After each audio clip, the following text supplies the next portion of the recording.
예, 어제 열린 KBS에 대한 국회 국정감사에서는 유시민 노무현 재단 이사장의 유튜브 방송과 이에 대한 KBS의 대처를 놓고 여야가 대립을 보였습니다. 조국 사태와 겹쳐 여러 논란이 집중되어 있는 KBS에 대한 국감 현장을 취재 기자와 함께 알아보겠습니다. ITV의 이지은 기자와 함께 살펴보겠습니다. 자, 이 기자. 네.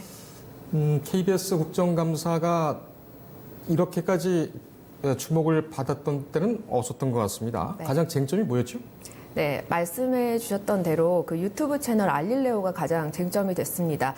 이 알릴레오는 유시민 노무현 재단 이사장이 운영을 하는 유튜브 채널인데요. 네. 앞서 유시민 이사장은 KBS가 조국 전 법무부 장관 부인 정경심 씨의 그 자산 관리인과 한 인터뷰 일부를 검찰에 제공했다는 내용을 방송을 했고요. 또 지난 15일에는 언론사의 법조팀장 그리고 방송인 한 명과 함께 KBS를 비판하는 방송을 이어갔습니다. 예. 이 과정에서 이 출연자가 KBS 여기자의 실명을 거론하면서 성희롱성 발언을 했는데 이와 관련해서 KBS의 미숙한 대응에 대한 여야 의원들의 질타가 이어졌습니다. 예. 국감이 끝날 때까지 관련된 비슷한 질문들이 계속됐습니다. 알겠습니다. 그 KBS 법조팀의 인터뷰 유출 의혹, 그 문제는 먼저 나왔던 사건이기 때문에 잠시 뒤에 얘기를 본격적으로 하도록 하고, 이 알릴레오에서 KBS 여기자 성희롱 발언이 나왔는데 KBS의 입장은 정확히 어떻게 정해졌습니까? 네, 최근 몇 달간 이제 여러 사항으로 거센 논란이 지속되면서 이 KBS 대응이 실망스럽다. 이와 관련해서 어제 그 의원들의 질의가 이어졌는데요. 우선 그 양승동 KBS 사장은 회사 차원에서 나름대로 대응을 했는데 이 사회적 논란과 파장이 커진 것에 대해서 이 자신에게 책임이 있다. 그렇게 생각한다는 답변을 내놨습니다. 그 성희롱성 발언에 대해서도 직접적인 답변을 내놨는데요. 법적 조치를 진행할 예정이라고 밝혔습니다. 우선 빠르면 오늘입니다. 오늘 이 법적 조치를 하겠다는 입장인데요. 알릴레오 방송 직후 보도본부장에게 법적 대응을 지시해서 현재 법무실에서 검토를 시작을 했다는 답변을 했고요. 또 성희롱성 발언을 한 이 기자를 대상으로 고소장을 접수할 예정이라고 했습니다. 다만 이 야당 의원들이 유시민 이사장을 고발할 것이냐라는 질문을 했지만 이에 대한 답변은 피했습니다. 법적 조치라는 답변을 내놨음에도 바른미래당 박선숙 의원은 성희롱건에 대해서 시의성 맞게 제대로 조치했냐는 질타를 했고, 또 같은 당 신용현 의원도 기자 실명이 거론된 성희롱에 대해서 사장이 한 말씀도 안 한 게 굉장히 실망스럽다. 1인 논객에게 조롱받는 공영방송이 되고 있다고 지적을 했습니다. 예. 인터뷰 유출 의혹에 대해서는 KBS는 지금 어떻게 대응하고 있습니까? 조사위원회가 꾸려졌나요? 네, 유시민 이사장이 의혹을 제기하자 이 KBS가 곧바로 조사위원회를 대응하겠다고 내용을 발표한 바 있는데요. 야당 의원들은 유시민 이사장과 KBS 경영진이 사전에 교감한 것 아니냐는 추궁을 어제 이어갔습니다. 예. 자유한국당 박성중 의원은 KBS 위에 유시민 씨가 있는 것 같다는 착각이 들 정도다라고 발언을 했고요. 또 같은 당 김성태 의원도 조국 씨가 가고 유시민 이사장이 유력 차기 대선 주자로 거론되니 거기에 알아서 머리를 숙이는 거 아니냐 하는 평판이 있다. 이런 말도 했습니다. 유 씨 말 한마디에 굴복해서 조사위를 구성하고 청와대 충성 맹세를 하는 게 비굴한 행동이라고 보지 않느냐고 지적을 했는데요. 특히 야당 의원들은 공통적으로 유시민 이사장에게 왜 반박을 제대로 못하냐고 지적을 했습니다. 예. 현재 KBS 편집국 기자들도 이 조사위 구성에 대해서 반발을 하는 상황인데요. 이에 대해 양승동 사장은 유시민 이사장과 전혀 그런 관계가 아니다라는 답변을 내놨습니다. 조사위는 시민들에게 설득력 있게 해명하기 위해서 외부 위원들이 참여하는 이 조사위 구성이 필요하다고 봤다라는 답변을 했고요.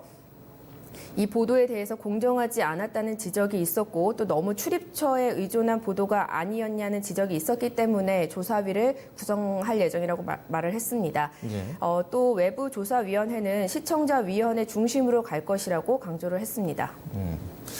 이 알릴레오, 그 유시민 이사장, 노무현 재단 이사장과 KBS는 올해 들어서 참 악연이다, 계속 겹치고 있다 이런 느낌이 듭니다.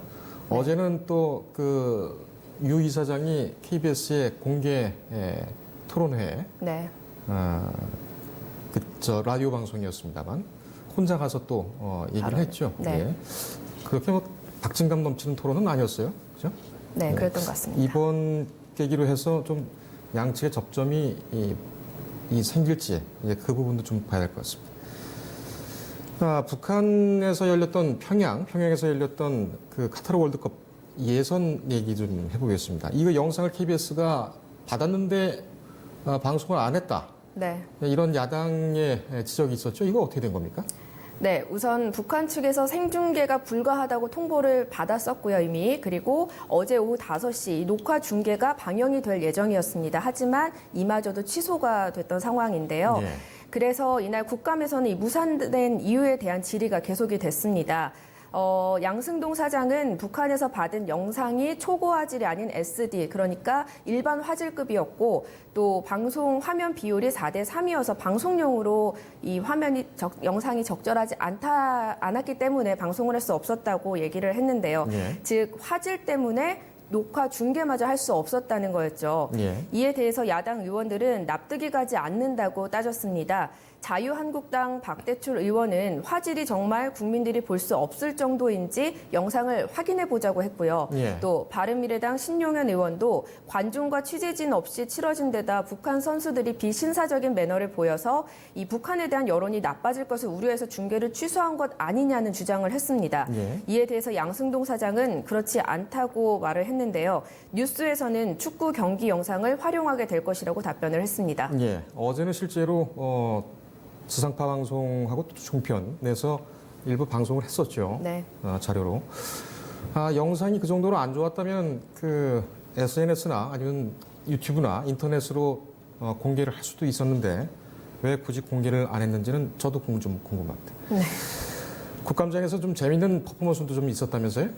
네, 국감 시작 단계부터 이 자유한국당이 들고 온 피켓이 화두가 됐습니다. 자유한국당 의원은 근조 KBS, 국민의 명령이다, 양승동 나가래오라는 문구가 적힌 피켓을 노트북에 붙인 채 이 질의를 시작을 하려고 했는데요. 더불어민주당 측은 이 피켓을 뗄 것을 요구했고 이 과정에서 소란이 벌어졌습니다.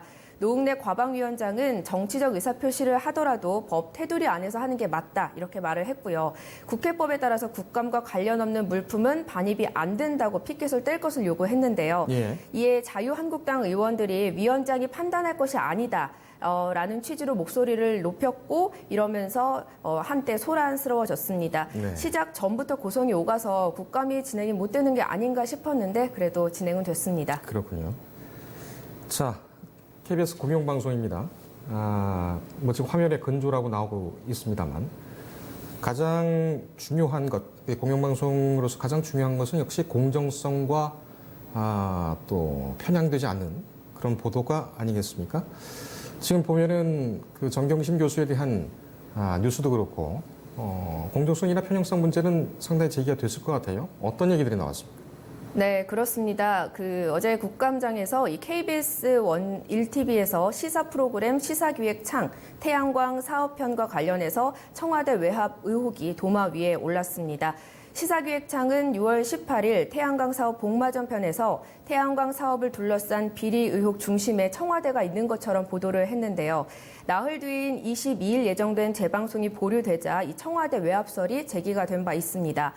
이에 대해서 양승동 사장은 외압 의혹은 전혀 없었다. 당시 청와대와 청와대 비서실 그리고 KBS 간의 입장도 달랐는데 이에 대해서 KBS는 청와대에서 브리핑을 한 것에 대해 사실과 다른 부분이 있어서 유감이라고 표명한 적도 있다고 강조를 했습니다. 예. 또 조국 전 법무부 장관 집회 관련 보도 편파성 지적도 나왔습니다. 자유한국당 김성태 의원은 KBS 9시 뉴스 보도 분석 결과 조국 전 장관에 대한 단독 보도가 최순실 국정농단 사건 때의 3분의 1 수준이라고 주장을 했는데요.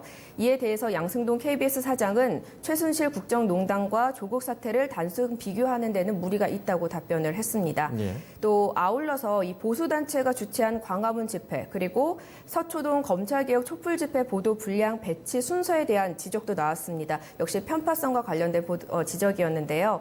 이에 양승동 사장은 한마디 잘 새겨 듣겠다. 이번 사태를 계기로 내부를 면밀하게 성찰하고 성숙한 민주적 여론을 형성하는 역할을 제대로 할 수 있도록 하겠다는 답변을 했습니다. 알겠습니다.